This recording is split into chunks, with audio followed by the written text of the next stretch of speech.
എന്നെ കേൾക്കുന്ന എല്ലാവർക്കും നമസ്കാരം.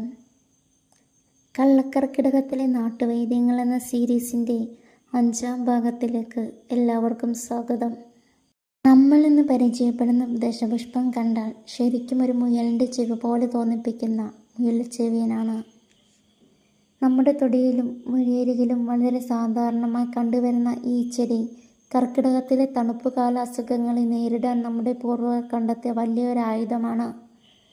കർക്കിടകകാലത്തെ കനത്ത മഴയത്ത് പലരെയും അലട്ടുന്ന തൊണ്ടവേദന, വിട്ടുമാറാത്ത പനി എന്നിവയ്ക്ക് നാട്ടുവൈദ്യത്തിൽ ഏറ്റവും കൂടുതൽ ഉപയോഗിക്കുന്ന ഒന്നാണിത്.